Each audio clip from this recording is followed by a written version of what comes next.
Okay, friends, once again, welcome back and a very good afternoon to everybody. I hope you all are safe.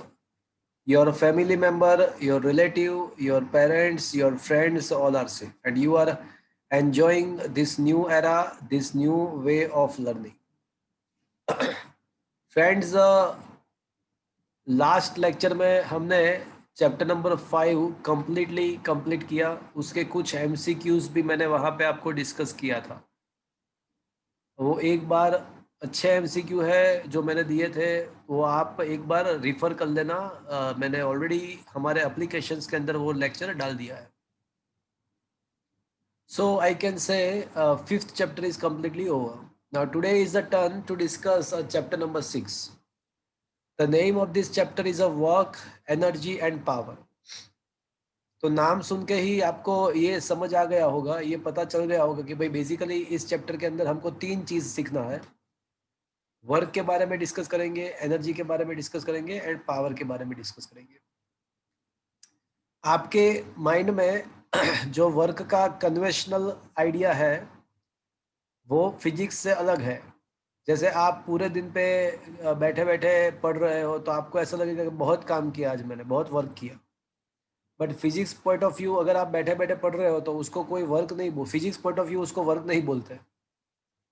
तो practical conventional life में जो work का idea आपके mind में है उससे physics का थोड़ा अलग है। वर्क किसको बोलते हैं, तो इसके बारे में ये चैप्टर में डिटेल में डिस्कस करेंगे। उसके बाद capacity of doing work which is called the energy.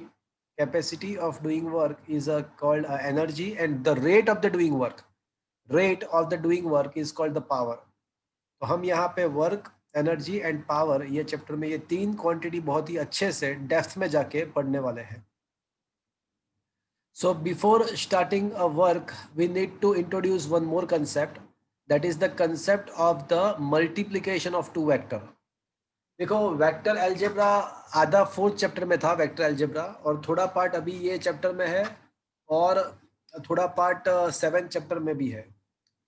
तो वेक्टर का एडिशन एंड सब्ट्रैक्शन कैसे हो सकता है वो हमने चैप्टर नंबर 4 में डिस्कस कर लिया है। We had already seen the methods of a triangle method or parallelogram method to add the two vectors, और subtraction भी कैसे होता है वो भी हमने डिस्कस किया था। बट आज मैं आपको वेक्टर्स का मल्टीप्लिकेशन कैसे होता है उसके बारे में पहले डिस्कस करूंगा, उसके बाद जाके हम वर्क, एनर्जी एंड पावर को डिस्कस कर पाएंगे।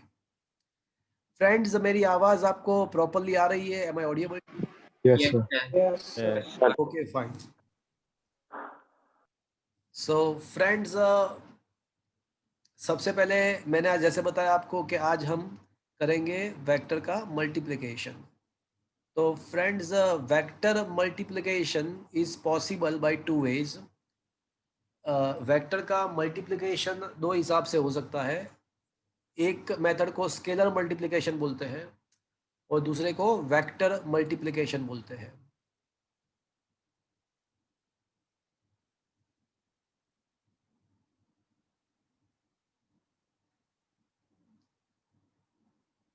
multiplication of vectors. So this is the topic actually.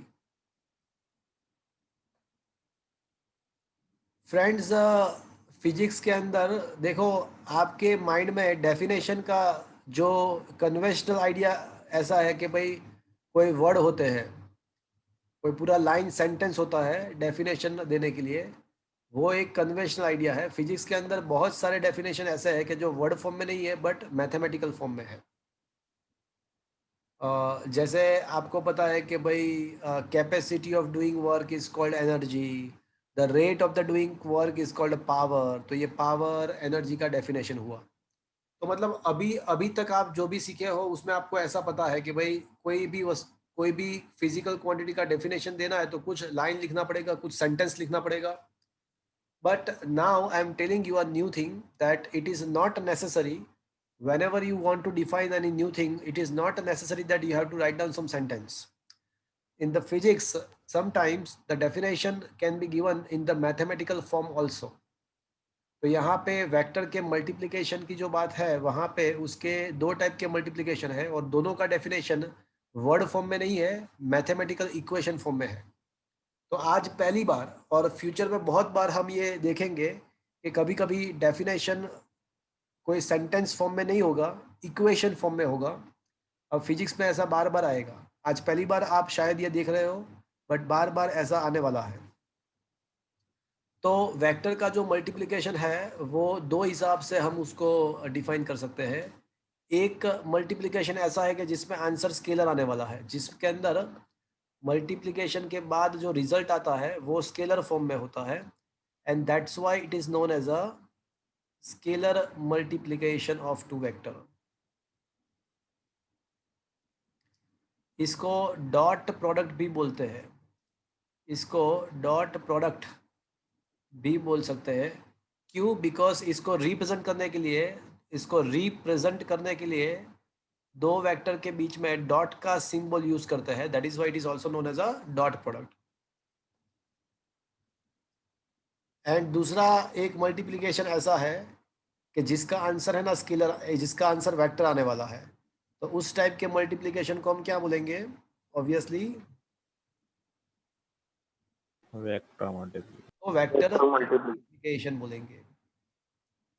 और इसको हम है ना क्रॉस प्रोडक्ट भी बोल सकते हैं, बिकॉज यहाँ पे वेक्टर मल्टीप्लिकेशन को रिप्रेजेंट करने के लिए दोनों वेक्टर के बीच में क्रॉस का सिंबल करते हैं, that is why it is also known as a cross product also, cross product also. तो यहाँ पे दो वेक्टर के बीच में क्रॉस का साइन करना होता है। अब ये जो स्केलर मल्टीप्लिकेशन है वो ऐसे होता है कि A dot B is equals to magnitude of A magnitude of B into cos theta. आपको शायद ये पता होगा कि भाई मैग्नीट्यूड को अगर इस हिसाब से ना लिखना तो आप simple A B cos theta भी लिख सकते हो। कोई भी वेक्टर का मैग्नीट्यूड या तो उसके वेक्टर के साइन के साथ आप उसको ऐसे मॉड्यूलस में लिख सकते हो, या फिर सिंपल आप ए बी लिख सकते हो। तो ये इक्वेशन जो है वो कहाँ से आया ऐसा नहीं पूछना है, because this equation itself is a definition of a scalar multiplication of two vector. ये इक्वेशन खुद ही एक डेफिनेशन है। जैसे speed is equals to distance upon time क्यों होता है, ऐसा कोई क्वेश्चन होना ही नहीं चाहिए, बिकॉज वो स्पीड का डेफिनेशन है। Speed is equals to distance upon time क्यों होता है, तो ऐसा पूछने की जरूरत नहीं है, बिकॉज वो स्पीड का डेफिनेशन है। सिमिलरली ये जो डॉट प्रोडक्ट है उसका इक्वेशन ऐसा ए बी कोस थीटा क्यों है, तो वो पूछना नहीं है आपको, बिकॉज वो itself is a that is itself is a definition of a dot product, it is a definition of a scalar product. आप देख सकते हो कि यहाँ पे जो आंसर आता है, रिजल्ट आता है, वहां पे कोई direction I cap J cap के कैप नहीं है, मतलब कोई डायरेक्शन नहीं है, ओनली मैग्नीट्यूड है। हाँ, एक चीज कंफर्म्ड है कि यहाँ पे जो थीटा होगा वो क्या होगा? Theta is the angle between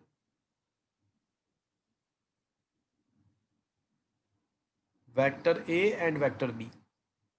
ये जो थीटा है वो vector A and vector B के बीच का एंगल है। सो फ्रेंड्स, आपको ये वापस से क्वेश्चन होगा कि सर ये फॉर्मूला आया कहाँ से, तो मैंने उसका आंसर दिया। आपको क्या सोचना है भैया कि ये जो फॉर्मूला है वो खुद क्या है? Definition. It is a definition of a scalar multiplication. It is also known as a dot product of the two vector. अब क्रॉस प्रोडक्ट का डेफिनेशन क्या है? तो ये डेफिनेशन ऐसा है कि A cross B is equals to magnitude of A magnitude of B into sine theta. Magnitude of A magnitude of B into sine theta. But क्या फ्रेंड्स ये जो आंसर आ रहा है वो वेक्टर फॉर्म में है या अभी स्केलर फॉर्म में है, बताओ तो मुझे। ए बी साइन थीटा, ए का मैग्नीट्यूड बी का मैग्नीट्यूड इंटू साइन थीटा। तो अभी तो यहाँ पे जस्ट मैग्नीट्यूड ही दिख रहा है, साइन थीटा का भी कुछ ना कुछ फिक्स्ड वैल्यू होगा। साइन थीटा कुछ आई कैप जे कैप के कैप शो नहीं करेगा। तो अभी ये जो आंसर है वो स्केलर फॉर्म में है, बट यहाँ पे पूरा उसका डेफिनेशन अब हो रहा है इनटू एन कैप। तो ये जो पार्ट है ना वो मैग्नीट्यूड शो कर रहा है, और ये एन कैप जो है डायरेक्शन शो कर रहा है। तो अभी जो हमारा आंसर है वो कैसा आ गया? वेक्टर। हाँ, अभी जो आंसर है वो वेक्टर फॉर्म में है। where theta is the angle between the vector A and vector B. आपको पता है दो वेक्टर के बीच का मैक्सिमम एंगल कितना हो सकता है? मैंने आपको 4th चैप्टर के अंदर ये बात बताया था। 180 डिग्री। हाँ 180. सही बात। एंगल बिटवीन टू वेक्टर जो होता है वो 0 is less than equal to theta is less than equal to 180, वो 0 से 180 के बीच में ही हो सकता है। अब चलो आपको ऐसा लगता है कि भाई चलो हमने ये डेफिनेशन तो मान लिया, डॉट प्रोडक्ट का डेफिनेशन जो है वो ए बी कोस थीटा है, क्रॉस प्रोडक्ट का जो डेफिनेशन है वो A B sine theta into n cap है। मुझे ये भी पता चल गया भाई थीटा जो है ना वो ए एंड बी के बीच का एंगल लेना है, बट एक चीज हमको प्रॉब्लम कर रही है, बताओ कौन सी चीज? ये पूरे डिस्कशन में आपको एक चीज में प्रॉब्लम होना चाहिए, एक चीज आपको अभी प्रॉब्लम कर रही है, बोलो बताओ मुझे कौन सा चीज आपको प्रॉब्लम कर रहा है अभी? डायरेक्शन एन के। ये एन कैप, सही बात। एन के कैप क्या है? ये एन कैप यूनिट वेक्टर होना चाहिए, बट वो कौन सा यूनिट वेक्टर, कौन से डायरेक्शन का? वो एक्स डायरेक्शन का है या वाई डायरेक्शन का है या जेड डायरेक्शन, कौन से डायरेक्शन का यूनिट वेक्टर है? तो फ्रेंड्स अभी मैं आपको ऐसा बता रहा हूं, अभी मैं आपको ऐसा बता रहा हूं कि n cap is a unit vector perpendicular to the plane formed by vector A and vector B, which can be found by right hand screw law. तो अब आपको क्वेश्चन ऐसा होगा सर ये राइट हैंड स्क्रू लॉ क्या है, और ये पता नहीं चल रहा है कि ये vector perpendicular to the plane formed by A and B, ये कुछ पता ही नहीं चल रहा है क्या, ये बोलना क्या चाहते हैं? तो friends wait till the chapter number 7। Chapter number 7 के अंदर मैं ये क्रॉस प्रोडक्ट के बारे में डेप्थ में डिटेल में डिस्कस करूंगा। अभी हम इतना ही याद रखेंगे कि दो टाइप का प्रोडक्ट पॉसिबल है, दो टाइप का मल्टीप्लिकेशन पॉसिबल है। एक में आंसर जस्ट मैग्नीट्यूड आता है, उसको डॉट प्रोडक्ट बोलते हैं, स्केलर प्रोडक्ट बोलते हैं। उसका डेफिनेशन क्या है? A dot B is equals to A B cos theta. Because और दूसरे में आंसर वेक्टर लाना है और उसका जो डेफिनेशन है वो A cross B is equals to A B sine theta into N cap, where n cap is the unit vector perpendicular to the plane formed by A and B that can be found by the right hand screw law। But ये है क्या right hand screw law और कैसे मिलेगा उसके बारे में मैंने आपको बताया कि आपको 7th चैप्टर तक वेट करना पड़ेगा। अभी उसको जो है उसको ऐसे ही रहने दो, आपको 7th चैप्टर में डिटेल में आपको पता चल जाएगा। बट अभी इस चैप्टर में चैप्टर नंबर 6 के अंदर आपको यहाँ पे चैप्टर नंबर 6 के अंदर आपको डॉट प्रोडक्ट का ही अभी ज़रूरत है। तो क्रॉस प्रोडक्ट की बात हम 7th चैप्टर में हम करेंगे। हमारे लिए ये चैप्टर में अभी डॉट प्रोडक्ट ही इंपॉर्टेंट है। बट क्या फ्रेंड्स आपको ये पता चला वेक्टर का मल्टीप्लिकेशन कैसे कैसे हो सकता है? Is it clear? Yes. Yes yes तो multiplication of the two vector is possible by two way, dot product is a scalar product and cross product is a vector product। तो अभी हम डॉट प्रोडक्ट पे focus करेंगे, cross product की जो बात है वो हम बात करेंगे 7th चैप्टर में। Okay friends? सर वो एनकेप वाला अभी कुछ करे नहीं ना, वो प्लेन से परपेंडिकुलर। हाँ वो सेंटेंस अभी सुन लो, देख लो, बट वो क्या है वो आपको रियलाइज नहीं होगा, आप उसको रियलाइज नहीं कर पाओगे, वो आपको चैप्टर 7 में आपको रियलाइज हो जाएगा। ये सेंटेंस अभी सेंटेंस खाली सुन लो, खाली देख लो, बट उसका रियलाइजेशन आपको 7th चैप्टर में होगा। Okay yes sir. okay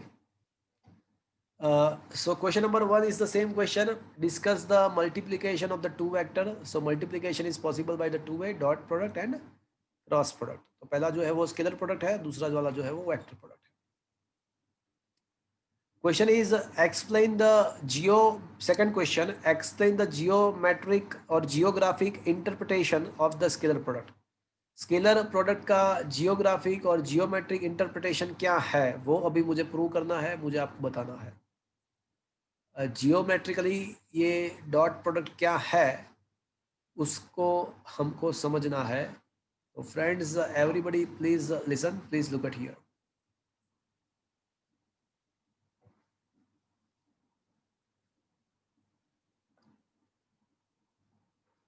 So the topic is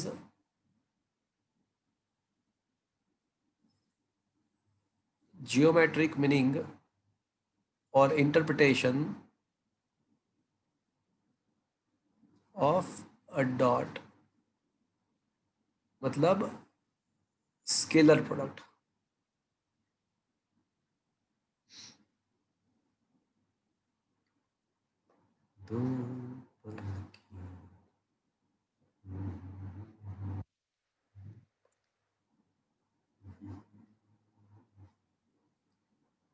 okay friends, ऐसा मान लो कि ये जो है ना वो वेक्टर बी है और ये जो है ना वो वेक्टर ए है। assume that this one is a vector a and this one is a vector b and दोनों के बीच में एंगल जो है ना वो थीटा है। चलो, इज दैट क्लियर फ्रेंड्स? इसको ओ बोल देता हूँ, इसको पी बोल देता हूँ, इसको क्यू बोल देता हूँ। क्या फ्रेंड्स ये यहाँ तक आपको समझ में आया? Here we have a two vectors, angle between the two vector is a theta. Is it okay friends? Is it understood up till now? Yes. Yes sir. Okay, अब मैं जो है ना वो वेक्टर ए का एक पे से मैं एक परपेंडिकुलर ड्रॉ कर रहा हूँ। सो assume this perpendicular drawn from the point P to the vector B। Vector B पे एक मैंने परपेंडिकुलर ड्रॉ किया पॉइंट P से, और इसको मैं M बोल देता हूँ। चलो, तो कोई मुझे बताएगा ये जो OM है OM वो क्या हो जाएगा? सोच के मुझे बताएगा कोई? A cos theta. ओके, वो ए कोस थीटा है, बट फिजिकली वो जियोमेट्रिकली वो क्या है? हम उसको क्या बोल सकते हैं? Base. Base. Here can I say OM is equals to a projection of vector A on the vector B? क्या मैं ऐसा कह सकता हूँ? A का B के ऊपर का projection, projection of A on the vector B। ये देखो यहाँ पे ऐसा सन है, ऐसा सोच लो समझने के लिए। तो ये सन क्या करेगा? ए का शेडो बनाएगा वो, ये तो ये जो शेडो कैसा मिलेगा आपको? ओ एम जैसा मिलेगा। Is it okay friends? Yes sir. Yes, sir. Yes, sir. Can I say this O A is the projection of A on the B? चलो, ये बात समझ में आया आपको? Is it yes sir. चलेगा? Yes, sir. और सिमिलरली मैं एक दूसरा काम कर रहा हूँ, मैं है ना एक Q से वेक्टर A पे एक परपेंडिकुलर ड्रॉ कर रहा हूँ। Q से अब मैं वेक्टर A पे परपेंडिकुलर ड्रॉ कर रहा हूँ। तो अब मुझे सोच के बताओ कि ये इसको मैं N बोल देता हूँ, तो ये ON क्या हो जाएगा? Projection of vector B projection of on vector B on A. Very good. So obviously अब तो सिमिलर हो गया, तो ये हो जाएगा projection B on the vector A। चलो, क्या ये बात आपको समझ में आया भैया? Yes Yes. Sir. Now from a triangle OPM, चलो ट्राइंगल OPM के बारे में देखो। तो वहां पे देख के मुझे बताओ कि cos theta is equal to मुझे क्या लिखना चाहिए? ट्राइंगल OPM में OM upon OM upon PM. OM upon OP। Okay, I should write cos theta as a cos theta is equal to adjacent side upon hypotenuse. तो can I say OA OP OP. Friends ये ओएम क्या है? ओएम तो okay ओएम है, but OP क्या है? कोई बताएगा मुझे? वेक्टर वेक्टर वेक्टर है ट्रिगोनोमेट्री में कभी वेक्टर नहीं होता, Magnitude of vector है. magnitude of the vector A. Yeah, that is okay. It is the magnitude of the vector A, and that is denoted by either modulus of A or in simple A. So friends, can I say OM is equals to A cos theta? A cos theta. क्या sir. ये बात आपको समझ में आया? Yes, sir. Yes sir. Okay. Similarly, in the triangle OQN, चलो मुझे OQN में देख के बताओ कि cos theta मुझे क्या लिखना चाहिए? OQN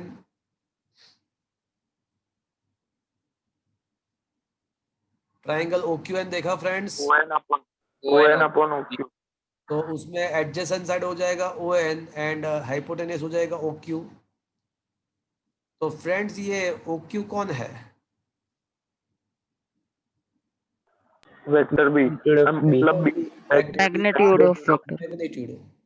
तो can I Magnitude. Friends ON is equals to B cos theta? Yes, sir. Yes, sir. Can I write friends ON is equals to B cos theta? Is that okay friend? Yes sir. Yes, sir. Acha, now come to the definition of the dot product. Now according to definition of a scalar product of two vector, तो scalar product का जो definition है friends वो क्या है? A dot B is equals to A AB dot B equals to AB cos AB theta. cos cos theta है. Okay friends, so can I say yes sir. A into B cos theta? Yes और no? Yes sir. yeah, but ये B cos theta भैया क्या है? ON. क्या ऐसा कह सकता हूं मैं? सो can I say A dot B is equals to magnitude of vector A into the projection of B on A, projection of B on the vector A, because ON आप देखो तो ON क्या है? projection of B on the A है. क्या ये बराबर है फ्रेंड्स? Yes. Yes sir. अच्छा, once again वापस से A डॉट बी से स्टार्ट करते हैं. तो A dot B equals to can I say AB cos theta? Yes. Yes sir. Can I say B into A cos. A cos theta? Yes. Multiplication में ये ना सारा चीज, तो आप इंटरचेंज कर सकते हो. बट फ्रेंड्स ये cos थीटा क्या है? OM. OM OM. OM. तो ये हो गया बॉम्ब. ये बॉम्ब अभी फूटेगा तो इसका क्या होगा? ये बी तो क्या है भाई? magnitude Magnitude of vector B. The magnitude of vector B, और इनटू मल्टीप्लिकेशन में क्या होगा? Projection of a vector A on B. Projection of a vector A on a vector B. चलो, क्या ये बात आपको समझ में आया भैया? तो अब ये दोनों को समझ के हम एज ए कंक्लूजन ऐसा कह सकते हैं कि इन दोनों को सोच के हम क्या कंक्लूजन निकाल सकते हैं? तो कंक्लूजन हम ये निकाल सकते हैं कि कोई भी दो वेक्टर का डॉट प्रोडक्ट का मतलब क्या हुआ? तो मतलब ये हुआ कि magnitude of any one vector, इसका जियोमेट्रिकल मीनिंग क्या हुआ? तो बोले magnitude of any one vector, कोई एक वेक्टर का अगर मैग्नीट्यूड लेते हैं तो उसके मल्टीप्लिकेशन में क्या आएगा? Projection. Projection of Another vector on that. Other vector on that vector. Projection of other vector on that vector.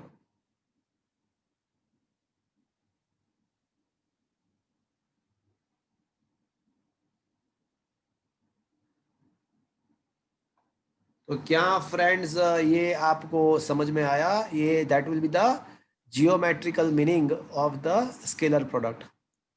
Is it understood friends? yes sir Yes sir. Yes, sir. Is it understood friends? ये आपको समझ में आया?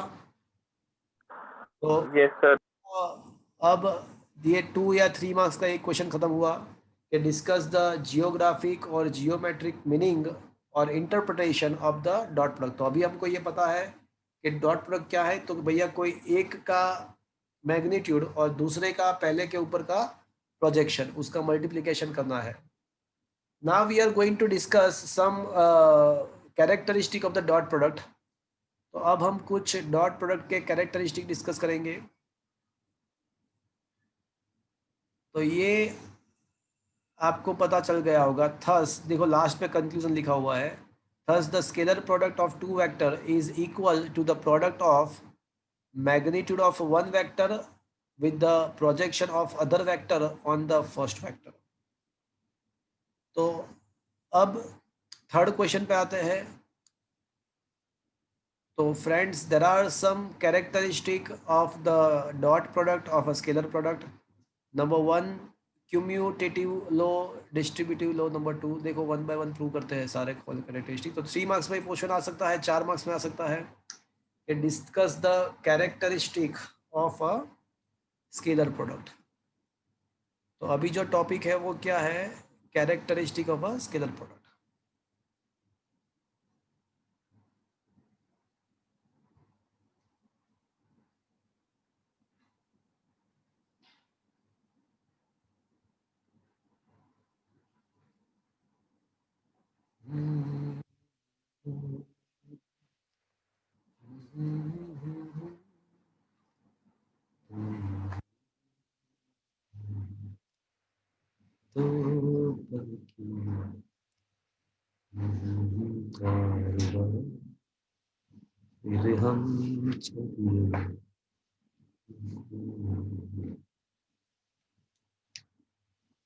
So number 1, it obeys the commutative law।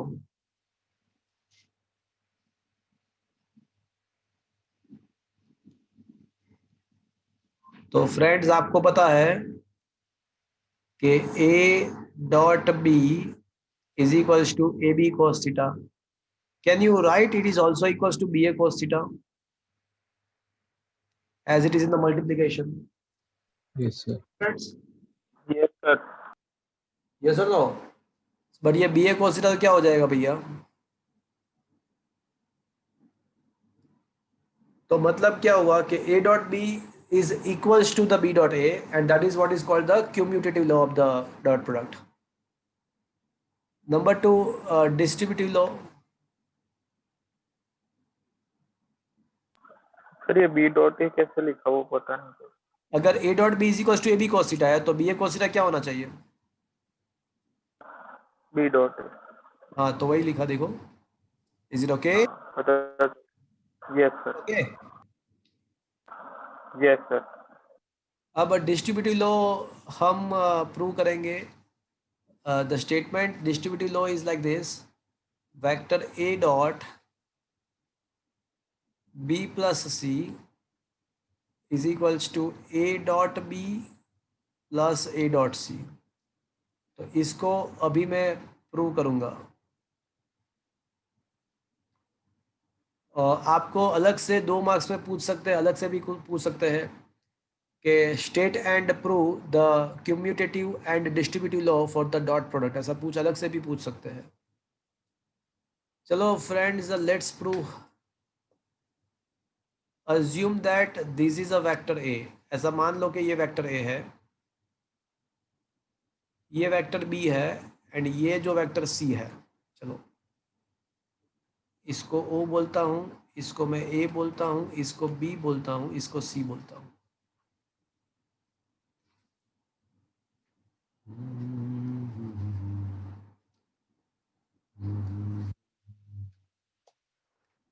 तो friends कोई मुझे बताएगा ये जो OC है वो क्या होगा?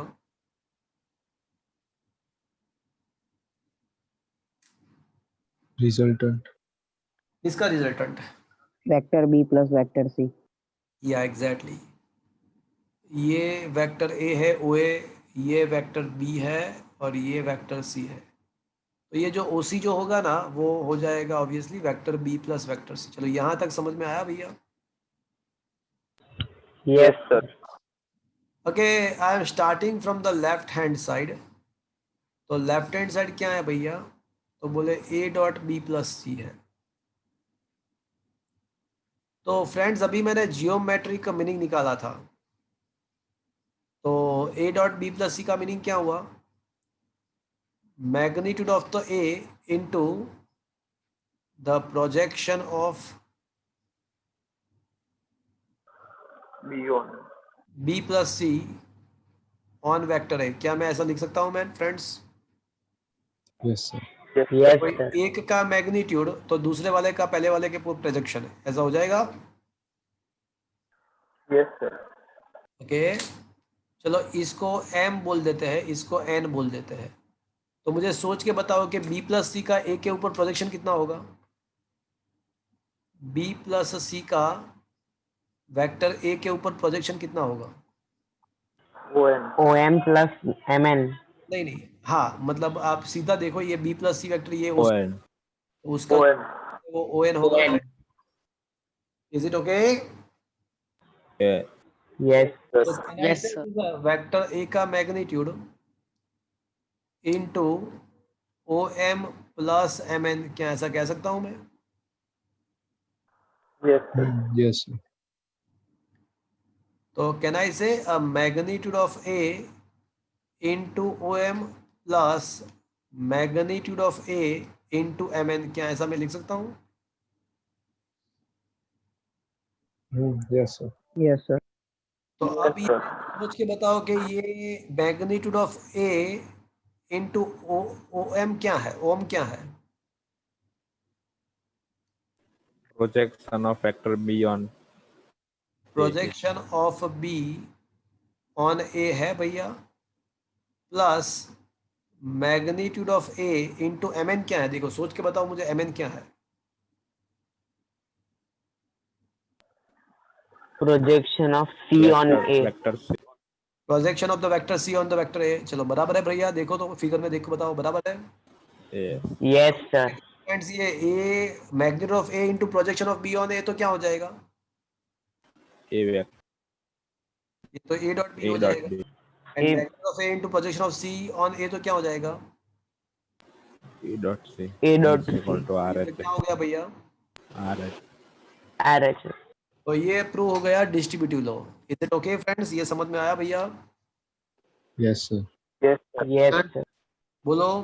सर वो LHS से पता नहीं चला, वापस समझोगे? हाँ तो देखो, ये देखा यहाँ तक आपको समझ में आया? ये टर्म यहाँ तक समझ में आया? Yes sir. अब मुझे ये बता कि 2 इंटू 3 प्लस 4 है, तो क्या मैं ऐसा लिख सकता हूँ 2 इंटू 3 प्लस 2 इंटू 4? यस। बस तो वही मैंने किया, ए इंटू ओ एम प्लस ए इंटू एम एन किया, चलेगा? Okay sir. Is it okay now? Yes sir. कराओ क्या चलेगा? अभी हो गया ना अभी सॉल्व? ये कराओ Yes, पूरा sir. अभी क्या? Is it clear now? Yes sir, clear. Okay,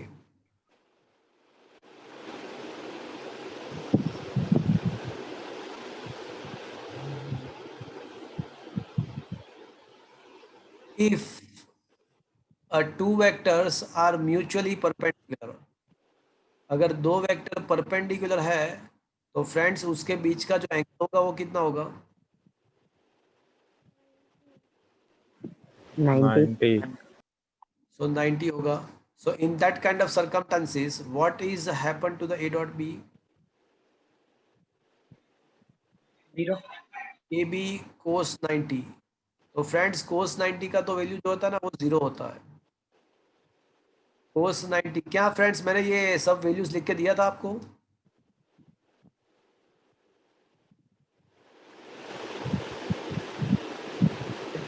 biology वाले students please always remember this 8 values because it is going to be frequently used in the physics.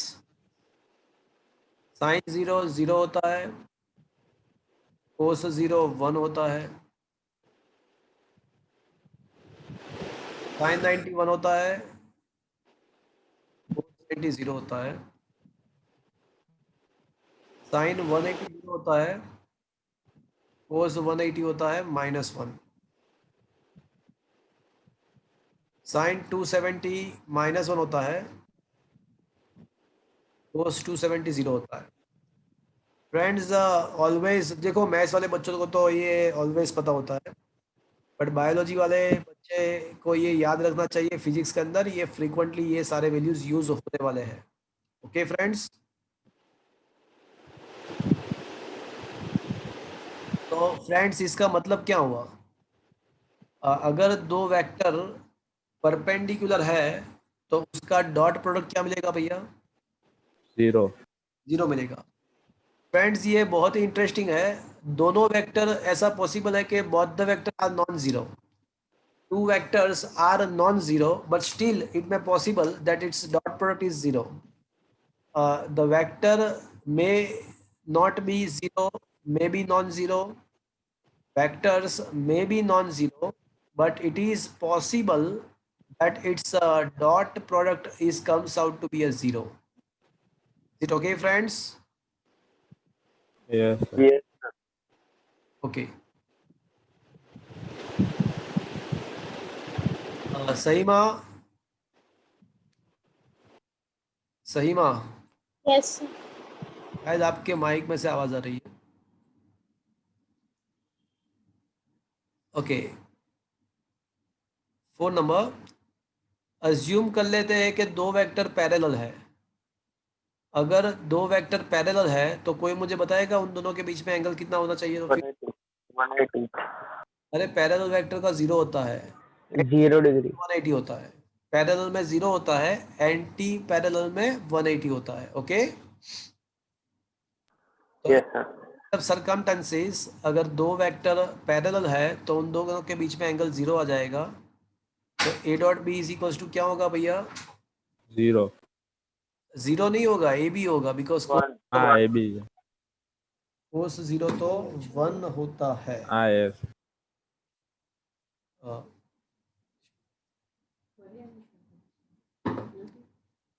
और अगर दो vector for two anti parallel vector, अगर दो vector anti parallel है तो दोनों के बीच में एंगल क्या आएगा? 180. 180। टू एंटी पैरेलल वेक्टर,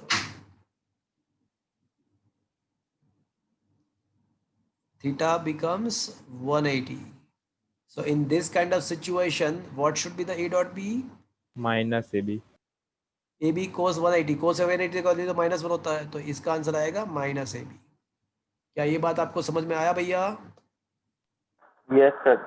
उसके Yes, ऊपर sir. से मुझे ये बताओ कि A डॉट A क्या होता है? A डॉट A वेक्टर का खुद के साथ का डॉट प्रोडक्ट, वेक्टर का खुद के साथ का डॉट। देखो, जो खुद के साथ जो एंगल होता है ना वो तो 0 ही होगा, बिकॉज इक्वल वेक्टर के बीच में एंगल 0 होता है।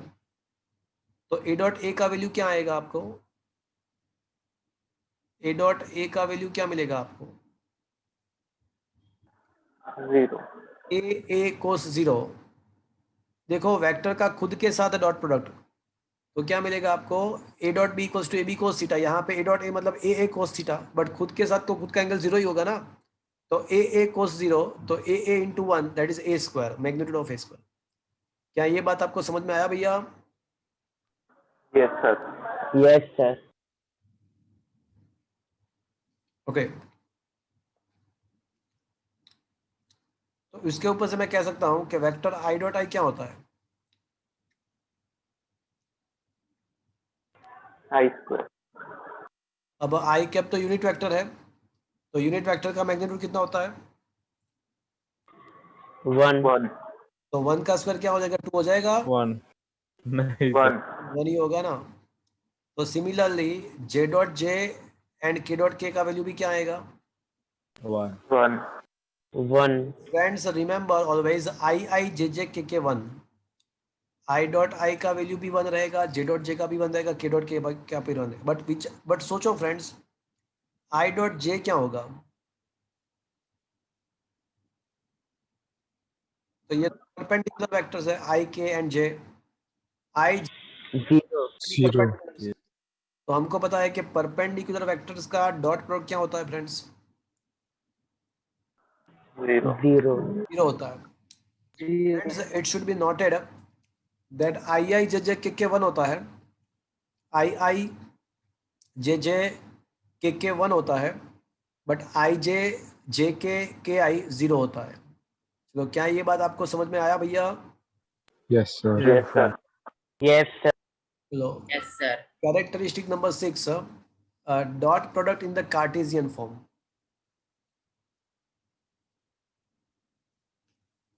कार्टेशियन फॉर्म का मतलब ऐसा हुआ कि कंपोनेंट के साथ scalar product in Cartesian form.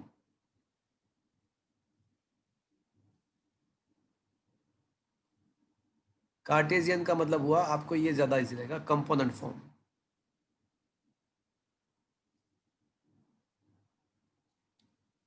Suppose आपको पता है कि वेक्टर ए के कंपोनेंट के हिसाब से लिखना हो तो हम क्या लिखेंगे?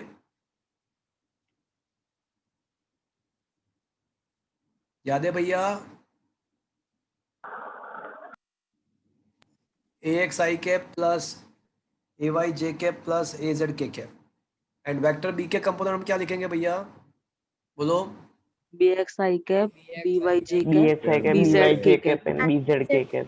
B X I cap plus B Y J cap plus B Z K cap. अब मुझे करना क्या है? मुझे इन दोनों का डॉट प्रोडक्ट निकालना है। तो करते हैं डॉट प्रोडक्ट। उसमें क्या है?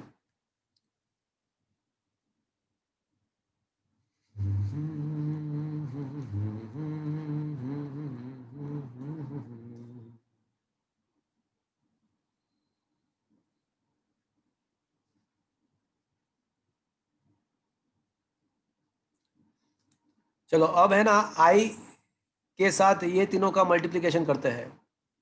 तो फर्स्ट स्टेप जो आएगा वो A X B X I dot I तो क्या होगा? 1. 1. तो ये इसका आंसर आएगा ए एक्स बी एक्स। फिर आई डॉट जे क्या होगा? 0. 0। आई डॉट के क्या आ जाएगा? 0. 0।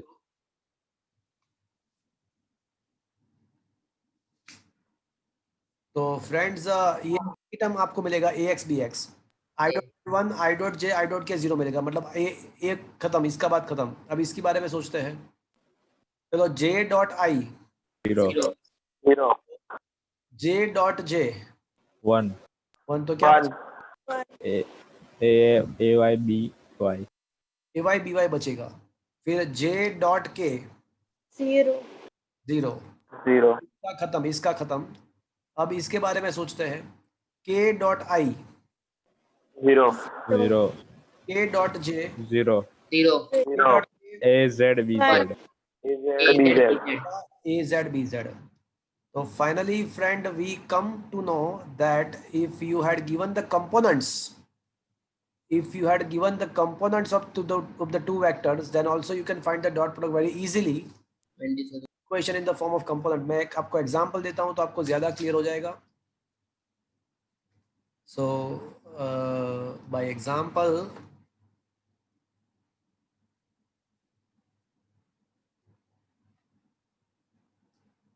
let assume that vector A is equals to 2i cap minus 5k cap, and assume that a vector B is equals to, and vector B is equals to 3j cap minus 4k cap, और मुझे इसका dot product find करना है। तो सबसे पहले आपको क्या करना है पता है? आपको दोनों वेक्टर को आई कैप जे कैप के फॉर्म में लिखना है। तो ये 2i कैप है, फिर जे कैप नहीं है तो क्या करना है? 0 जे कैप। समझ में आया फ्रेंड्स? Yes, sir. और वेक्टर बी इक्वल्स टू क्या लिखूं मैं? 0 I cap 0 I cap plus plus 3 3 J J cap cap minus minus 4 4 K cap. तो अब a dot B is equals to A X B X plus A Y B Y plus A Z B Z. So your answer will be equal 20. 20। चलो, क्या ये बात आपको समझ में आया फ्रेंड्स? तो अगर दो वेक्टर के कंपोनेंट दिए हैं हमको, अगर दो वेक्टर के कंपोनेंट्स हमको दिए हैं, तो क्या आप उसका डॉट प्रोडक्ट फाइंड कर सकते हो friends? Yes, sir. Very simple. AX BX Yes, sir. AY BY plus AZ BZ. Is it understood, friends? Yes, sir. Yes. Yes, And the sir. last characteristic, that is the angle between the two vector. The last one is the angle between two vector. दो वेक्टर के बीच का angle हम find कर सकते हैं ये डॉट प्रोडक्ट के द्वारा. देखो, डॉट प्रोडक्ट का जो फॉर्मूला है ना, वो A dot B is equal to A B cos theta है. तो हमको ये पता है कि डॉट प्रोडक्ट का जो फॉर्मूला है, उसका जो डेफिनेशन है वो ये है कि A dot B is equal to A B cos theta. तो फ्रेंड्स, अगर कोस थीटा को सब्जेक्ट को इक्वेशन बनाते हो तो वो क्या हो जाएगा भैया? A dot B by AB. अब आपको पता है कि ए डॉट बी तो क्या मिलता, कैसे मिलता है आपको अगर कंपोनेंट दिया है तो? X bx plus ay by plus ax az bz. bx plus Yes. ay by plus A Z B Z upon A into B upon A का मैग्नीट्यूड बी का मैग्नीट्यूड. तो फ्रेंड्स, ए का magnitude कैसे मिलेगा? याद करो, vector algebra. Ax square ay plus square plus A Z a and B का magnitude कैसे मिलेगा? B X square plus B Y square plus B Z square. Yes. तो अगर आप ये फॉर्मूला अप्लाई करोगे तो आपको कोस थीटा मिल जाएगा, और कोस थीटा अगर मिल जाएगा तो टेबल के ऊपर से आपको थीटा भी मिल जाएगा, टेबल के ऊपर से आपको थीटा भी मिल जाएगा. So this is the formula to find the angle between the two vectors. तो क्या फ्रेंड्स, ये डॉट प्रोडक्ट के बारे में आपको सब कुछ समझ में आया? Yes, sir. Yes, Yes, sir. sir. क्या ये पूरा चीज आपको समझ में आया भैया? Yes, sir. Okay. So this are the characteristic of the dot product. अब जाके हमारा चैप्टर स्टार्ट हो सकता है. चैप्टर का नाम क्या है भैया? work energy and power. Work, energy and power. देखो, अब तक जो भी हमने डिस्कस किया that was a vector algebra. अभी हमने हमारा जो टारगेट है, हमारा जो चैप्टर एक्चुअल में है, वो तो अभी स्टार्ट ही नहीं किया, अब वो जाके स्टार्ट होता है. तो फ्रेंड्स, तो इसका वो आगे वाले का स्क्रीनशॉट भेज दोगे ना? हाँ, स्क्रीनशॉट मिल जाएगा आपको डेफिनेटली. तो ये this are the 7 characteristic of the dot product, वो हमने पूरा डिस्कस किया. स्केलर प्रोडक्ट का डेफिनेशन के साथ उसके कैरेक्टरिस्टिक हमने डिस्कस कर लिए. अब जाके हमारा टॉपिक स्टार्ट हो रहा है वर्क के बारे में. तो अभी क्वेश्चन ये है कि what is the work and derive the formula of the work by the constant force. देखो फ्रेंड्स, आप 8th 9th 10th स्टैंडर्ड में ऐसा कुछ पढ़े थे कि work is equal to force into the displacement. Am I right friends? Yes, sir. Yes, sir. So this is not the actual or correct definition. Work का जो actual definition ये है कि force into the displacement in the direction of force. मतलब force के direction में जो displacement है उसी को आपको मल्टीप्लाई करना है. Force into the displacement in the direction of force. And more precisely, it is the definition valid for the constant force. So if we apply a constant force to the body, then the product of multiplication of force and displacement in the direction of force is defined as a work done. तो इसको work done बोलते हैं. तो right now I am going to derive the formula of the work done for the constant force. तो पहले मैं है ना constant force के लिए work का formula derive कर रहा हूँ. एंड नेक्स्ट लेक्चर में हम वेरिएबल फोर्स के लिए भी वर्क डन का अलग से एक फॉर्मूला डिराइव करेंगे. सो राइट नाउ हमारा जो टारगेट है वो क्या है? Will derive the formula of the work done for the case of, in the case of Constant force. Force. So the topic is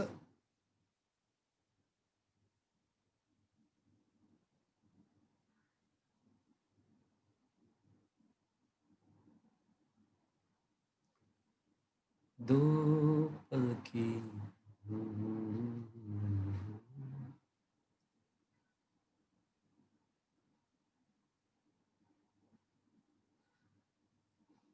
So right now the topic is work done for by the constant force. So सबसे पहले तो constant force किसको बोलते हैं?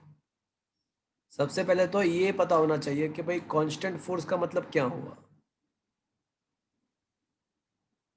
So constant force का मतलब ये हुआ force which remain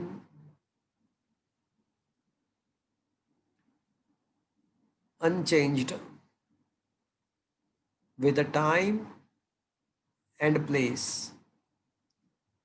जो पोजीशन के साथ या टाइम के साथ चेंज नहीं हो रहा है तो उसको हम बोलेंगे कांस्टेंट फोर्स. तो अभी हम ऐसा मान के चलेंगे कि हम जो ऑब्जेक्ट के ऊपर जो फोर्स अप्लाई कर रहे हैं वो किस टाइप का फोर्स ऐसा मान के चलेंगे? constant ऐसा force, मान के चलेंगे कि जो हम फोर्स प्रोवाइड कर रहे हैं ऑब्जेक्ट को वो किस टाइप का है? कांस्टेंट है, ऐसा मान के चलेंगे.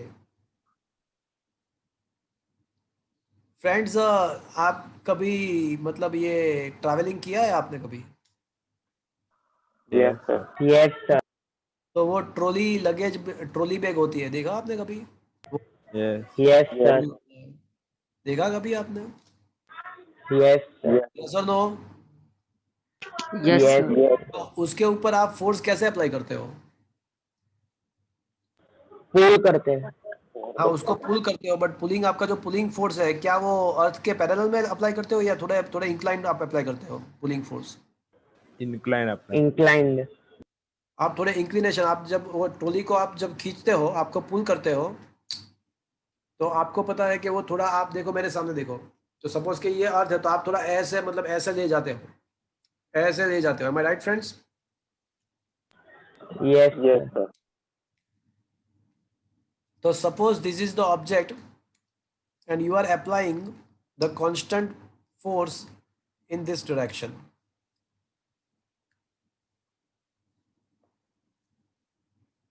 बट वो जो ट्रॉली है क्या उसका इसका डिस्प्लेसमेंट ऐसे हवा में होता है? आपका जो ट्रॉली है वो क्या वो ऐसे हवा में? नहीं सर. नो Ground के parallel to earth हाँ, surface, वो तो डिस्प्लेसमेंट तो उसका पैरेलल टू द अर्थ ही होता है. Am I right friends? Yes sir. yes उसका sir, जो डिस्प्लेसमेंट होगा वो तो ये पैरेलल टू द अर्थ ही होगा. Is it okay friends? Yes sir. So this is it's a displacement. In the figure, a constant force F is provided so that the body gets displaced by a D. And assuming that the angle between the displacement vector and the force vector is a theta. मैंने एक object के ऊपर force apply किया और displacement के साथ उसका जो एंगल फॉर्म हो रहा है वो थीटा है. ऐसा प्रैक्टिकल सिचुएशन में मैंने आपको बताया, ट्रॉली के केस में एग्जैक्टली ऐसा ही होता है. ट्रॉली जब आप पुल करते हो तो आपका पुलिंग फोर्स एग्जैक्टली ऐसा ही होता है. अब मुझे बताओ वर्क का डेफिनेशन क्या है?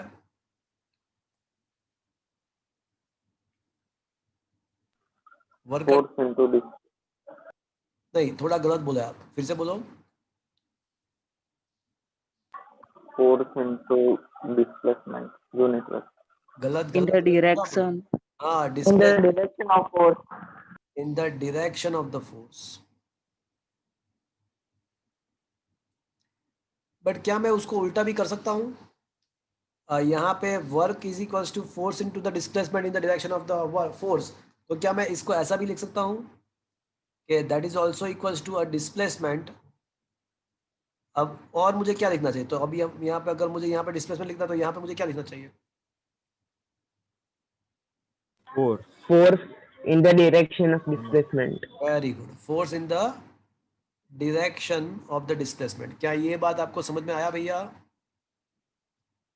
yes sir, force in the direction of the displacement.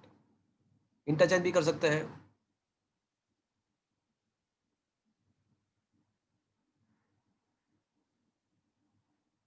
तो मुझे है ना फोर्स के दो कंपोनेंट निकालने पड़ेंगे.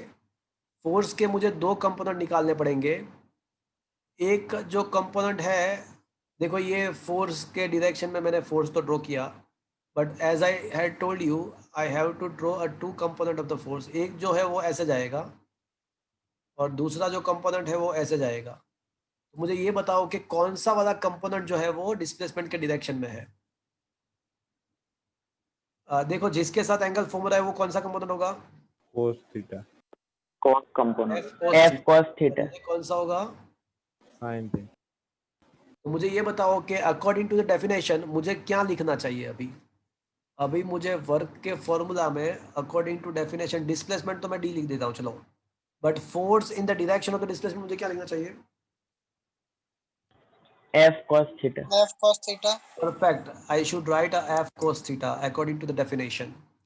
तो अब जाके मुझे पता चला कि फोर्स का जो एग्जैक्ट फॉर्मूला है वो एफ डी नहीं है, एफ डी cos थीटा है, where theta is the angle between the vector F and vector D. तो फ्रेंड्स याद करो डॉट प्रोडक्ट का डेफिनेशन क्या था? A dot B equals to A dot AB cos theta. तो vice versa A B cos theta के बदले आप क्या लिख सकते हो? FD cos. FD cos theta. हाँ, ए बी cos थीटा के देखो A dot B is equals to A B cos theta, A dot B is equals to A B cos theta, तो A B cos theta is equals to मैं क्या लिख सकता हूँ? W. अरे भैया मुझे ऐसा सुनना था कि A dot B is equals to A B cos theta, तो फिर A B cos theta is equals to A dot B लिख सकते हैं, तो ये एफ डी cos थीटा के बदले हम क्या लिख सकते हैं? एफ डॉट डी लिख सकते हैं। तो फ्रेंड्स अब मुझे पता चला कि ये जो वर्क जो है वो वेक्टर क्वांटिटी है या स्केलर क्वांटिटी है? Vector. Work Vector. वेक्टर है या स्केलर है? Vector. Scale. Scalar. भैया वो Scalar. दो वेक्टर का स्केलर प्रोडक्ट है, स्केलर प्रोडक्ट है वो, देखो डॉट प्रोडक्ट है, तो work is a scalar quantity. क्यों? बिकॉज वो दो वेक्टर क्वांटिटी का डॉट प्रोडक्ट है, डॉट प्रोडक्ट का मतलब ही ऐसा हुआ कि वो स्केलर प्रोडक्ट है। तो work is not the vector quantity, it is a scalar quantity. और आपको अब पता चला कि वर्क जो है ना वो फोर्स, डिस्प्लेसमेंट और उसके बीच में कितना एंगल है उसके ऊपर भी डिपेंडेंट है। अब आपको पहली बार पता चला, sir 8th 9th 10th standard में आप गलत पढ़ रहे थे, आपको इतना ही बताया गया था कि भाई फोर्स इनटू डिस्प्लेसमेंट, बट वो गलत था। So now you are come across the actual formula of the work done. So the exact formula of the work done is not only the F into D, it is actually a F dot D, that is FD cos theta. And more precisely, it is a formula of the work done only for the case of constant force. Variable force का formula इससे भी थोड़ा अलग है। तो ये constant force के लिए वर्क का फॉर्मूला आज पहली बार आपने सुना, पता चला। 8th 9th 10th स्टैंडर्ड में आपने मतलब इनकम्प्लीट या कह सकते हैं कि हाफ नॉलेज था, पूरा नॉलेज नहीं था वहां पे। Is it okay friends? Yes, sir. Okay, अब Yes, sir. सर बोलो। सर ऊपर force in the direction of displacement आया तो हाँ। बराबर है, डॉट वो है इसीलिए स्केलर क्वांटिटी, पर डायरेक्शन हो तब वेक्टर क्वांटिटी नहीं होता।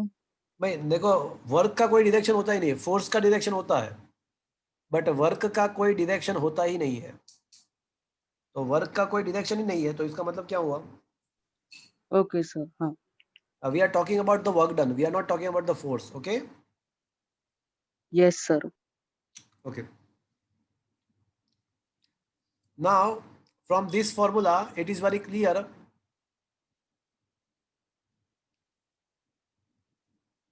Special cases. तो ये जो फॉर्मूला है उसके द्वारा ये 100% करेक्ट है, पता चल गया कि जो वर्क होता है ना वो पॉजिटिव, नेगेटिव या जीरो हो सकता है। वर्क पॉजिटिव, नेगेटिव या जीरो हो सकता है। वर्क का जो फॉर्मूला है वो अब जाके पता चला। ये किस टाइप के फोर्स की बात है अभी? Constant force. Constant force. Variable force के लिए थोड़ा अलग होगा, वो क्या होगा वो नेक्स्ट लेक्चर में। बट अभी right now we are just discussing a work done by the constant force. Case 1, theta is equals to 0। Example, free falling object, free falling body. तो वहाँ पे जो ग्रेविटेशनल फोर्स होता है वो भी डाउनवर्ड डायरेक्शन में होता है और डिस्प्लेसमेंट भी जो होता है वो भी कौन सा डायरेक्शन में होता है? Downward. वो भी डाउनवर्ड डायरेक्शन में होता है, मतलब दोनों के बीच में एंगल कितना होगा तो फिर 0. दोनों के बीच में एंगल 0 हो जाएगा. तो in this kind of situation the work done can be given by माजी D mg into d cos 01. तो वर्क पॉजिटिव मिल सकता है.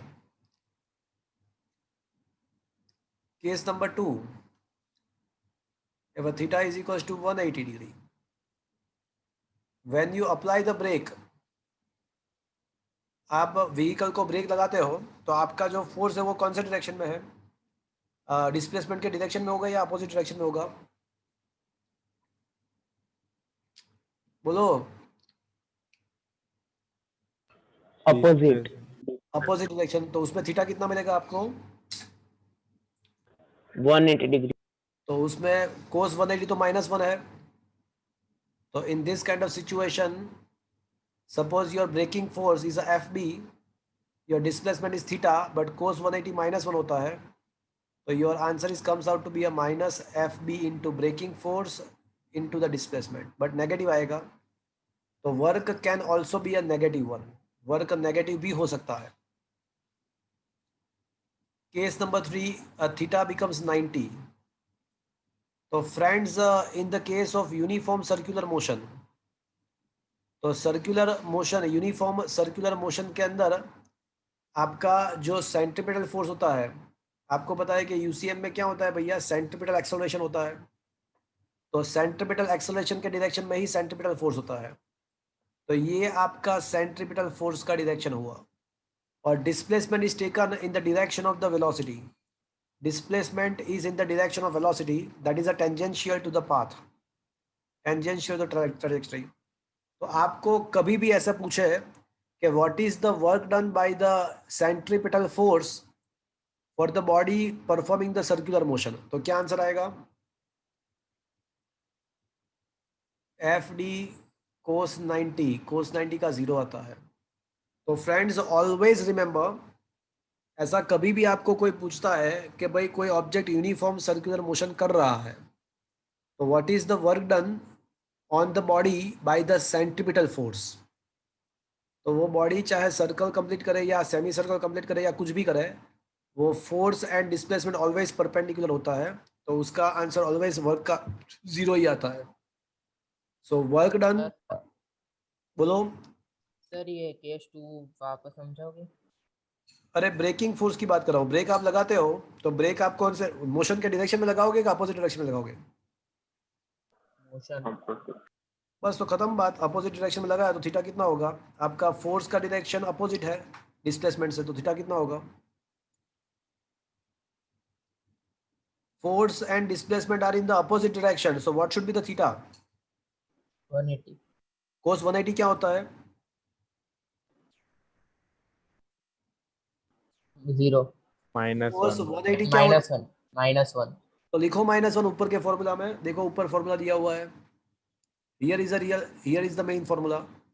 So look at the formula and apply the cos 180 -1. So what will be the answer? Okay sir. FD -1 equals to -1. Is that clear? Yes sir. तो friends, अगर आपको कोई ऐसा बोलते हैं कि work done by the gravitational force of the earth on the artificial satellite, तो क्या आंसर आएगा? Work done by the gravitational force on artificial satellite revolving around the earth, so answer 0. क्या? 0. तो 0 आएगा. 0. सैटेलाइट जो होता है, आर्टिफिशियल सैटेलाइट, वो अर्थ के आसपास यूनिफॉर्म सर्कुलर मोशन करता है. और यहाँ पे ग्रेविटेशनल फोर्स जो होता है वो सेंट्रीपिटल फोर्स होता है. तो इन the case of uniform circular motion, work done by the centripetal force is always 0. क्यों? बिकॉज यहाँ पे डिस्प्लेसमेंट एंड फोर्स एक दूसरे से परपेंडिकुलर होता है. सो फाइनली आई कैन से फ्रेंड्स कि अगर दो फोर्स एंड डिस्प्लेसमेंट के बीच में जो एंगल है, अगर वो एंगल 0 या 90 के बीच में है, तो इन द फर्स्ट क्वाड्रेंट, तो फर्स्ट क्वाड्रेंट में है ना कोस फंक्शन पॉजिटिव है, तो इसका मतलब कि वर्क आपको पॉजिटिव मिलेगा. बट अगर आपका जो एंगल है वो 90 एंड 180 के बीच में है, 90 एंड 180 के बीच में है, तो friends on that kind of circumstances second quadrant में कोस थीटा नेगेटिव है, तो आपका वर्क भी आपको नेगेटिव मिलेगा। तो क्या फ्रेंड्स ये सारे केसेस आपको समझ में आया?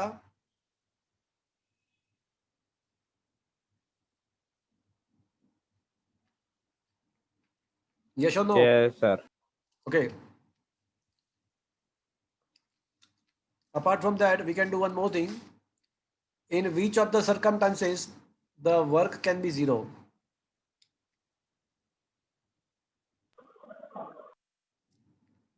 Uniform circular. हाँ,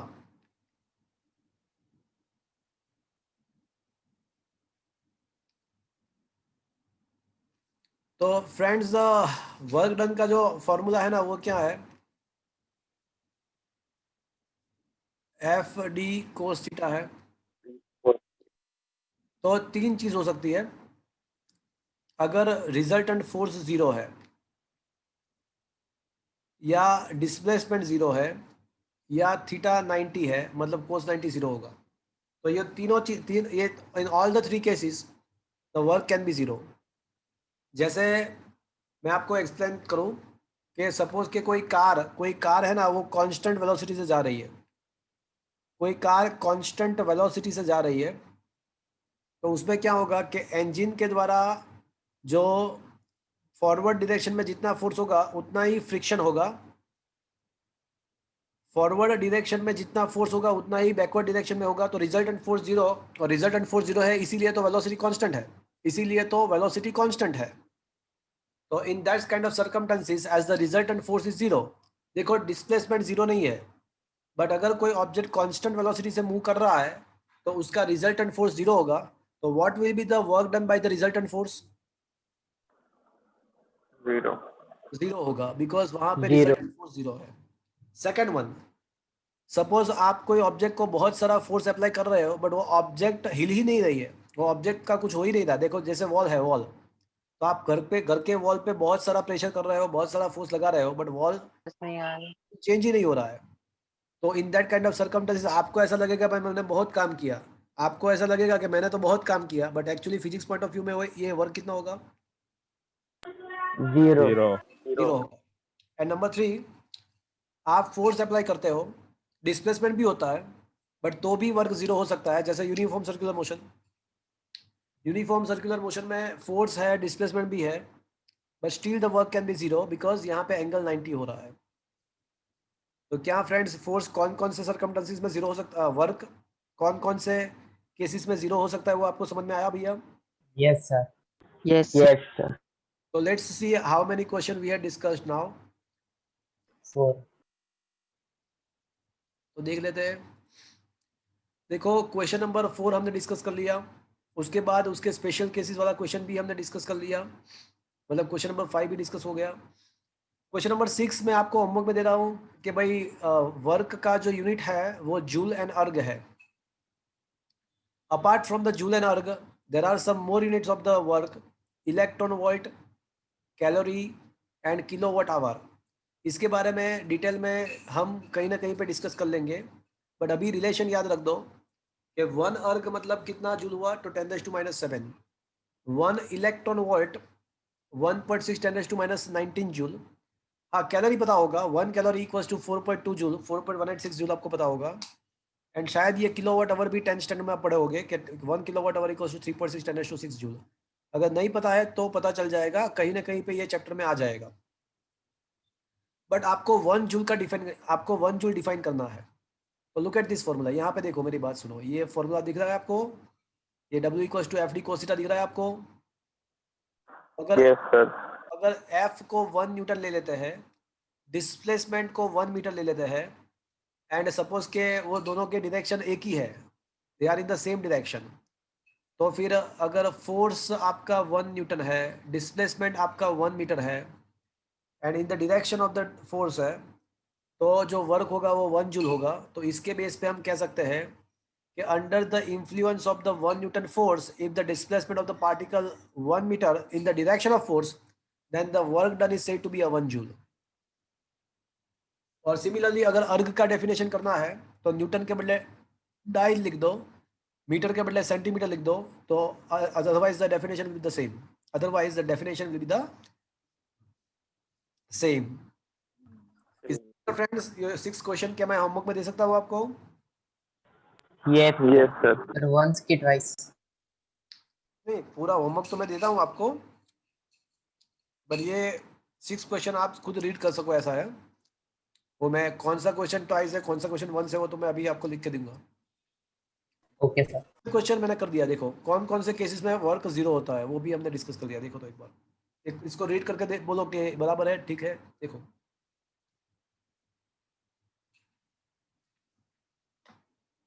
सर अभी जो हमने क्वेश्चन 4, 5, 7 के उसका स्क्रीनशॉट भेज दोगे? हाँ वो मिल आपने जाएगा। जैसे सीखा है। हाँ हाँ हाँ मिल जाएगा।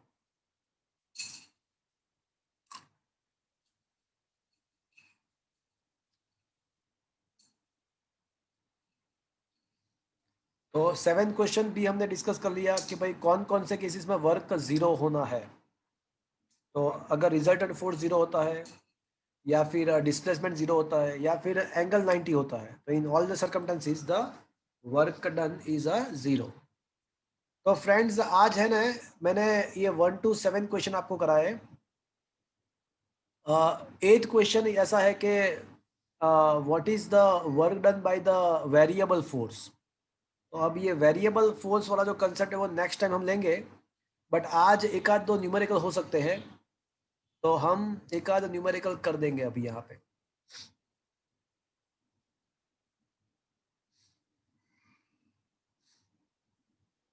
Okay friends, just come to the question number 1। Illustration number 1 पे आ जाओ। क्या आपके मोबाइल में ये या लैपटॉप में ये दिख रहा है आपको? Yes sir. Yes, sir. Yes, sir. तो क्वेश्चन क्या है कि आपको फोर्स का फॉर्मूला दिया हुआ है, आपको डिस्प्लेसमेंट का फॉर्मूला भी दिया हुआ है, और आपको पूछा है कि we required to find the angle between this two vector. मुझे ये दोनों के बीच में एंगल फाइंड करना है। तो फ्रेंड्स अभी तो पढ़े हम, आज ही तो डिस्कस किया। अगर एफ डॉट डी, तो आपको पता है कि एफ डी कोस थीटा। तो अगर आपको कोस थीटा फाइंड करना है तो आपको क्या करना पड़ेगा, दोनों का डॉट प्रोडक्ट करना पड़ेगा, और उसको दोनों के मैग्नीट्यूड से डिवाइड करना पड़ेगा। तो पहले एक काम करते हैं, डॉट प्रोडक्ट कर लेते हैं। तो डॉट प्रोडक्ट आपको पता है ए एक्स बी एक्स, ए वाई बी वाई, ए जेड बी जेड।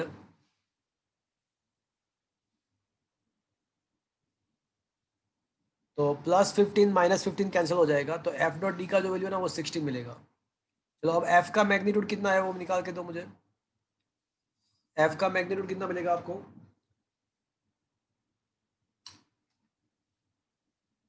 बोलो। 7. क्या 7 यार, क्या बात कर रहे हो? मतलब 50 √50। हाँ, हाँ सर, √5। डी का मैग्नीट्यूड कितना मिलेगा? सेम ही. सेम ही मिलेगा √50। तो फ्रेंड्स अब यहाँ पे वैल्यू सब्स्टिट्यूट करते हैं। तो cos theta is equal to numerator में 16 आएगा, डिनोमिनेटर में √15 तो क्या हो जाएगा? 50 50। तो ये हो जाएगा 0.32। अब फ्रेंड्स एक प्रॉब्लम है, जनरली आपके एग्जाम के अंदर आपको जो टेबल देंगे उसमें, आपको जो टेबल देंगे उसमें कोसाइन का टेबल नहीं दिया होगा, आपको टेंजेंट का दिया होगा और नेचुरल साइन का दिया होगा। साइन फंक्शन का टेबल आपको दिया गया होगा, बट कोसाइन का नहीं देंगे आपको। तो अब क्या करें? तो अब ये कर सकते हैं कि ये जो कोस थीटा है उसको क्या ना, इसे sine 90 minus theta. Yes, yes. sir. Yes. अब एक काम करो, 0.32 साइन के टेबल में कहाँ पे आ रहा है तो देख लो। तो आप देखोगे ना, मेरे पास टेबल है तो मैं देख रहा हूँ, देखो मेरे पास तो टेबल है ऑलरेडी अवेलेबल। तो मैं देख रहा हूँ कि ये 0.32 के लिए साइन का वैल्यू टेबल में और थीटा का वैल्यू क्या आता है। Just I am checking this.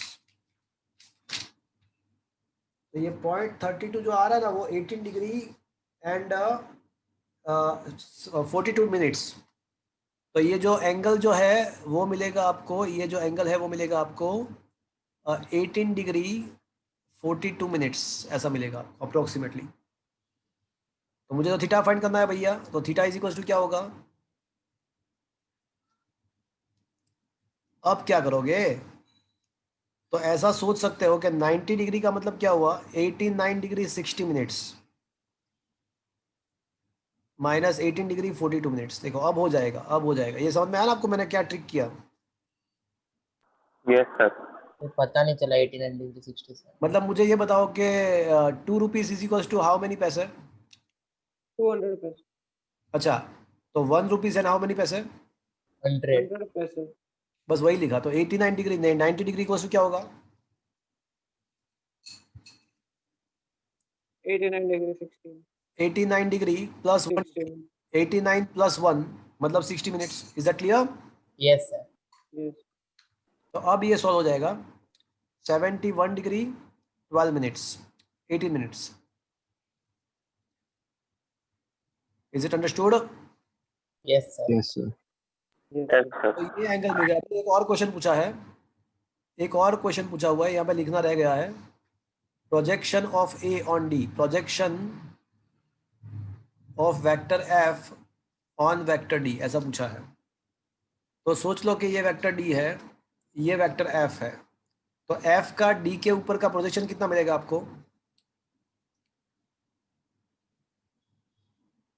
Can I say projection of F on the D will be F cos theta? Yes. Yes sir. Projection of F on the vector D is equals to F cos theta. अब F का value तो √50 पता ही है, and cos theta का .32 भी पता है, cos theta का भी पता है। तो आपको मिल जाएगा समथिंग समथिंग न्यूटन। न्यूटन लिखना है भैया, बिकॉज ये फोर्स का प्रोजेक्शन है। तो क्या ये बात आपको समझ में आया भैया? Yes sir. Yes sir. तो फ्रेंड्स आज हम यहाँ तक रखते हैं।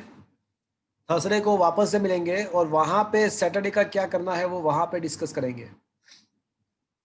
तो आज का सेशन मैं यहाँ तक रखता हूँ। आपको स्क्रीनशॉट एंड आज का जो लेक्चर का वीडियो है वो आपको आपके एप्लीकेशन के अंदर मिल जाएगा। तो आज यहाँ तक रखते हैं।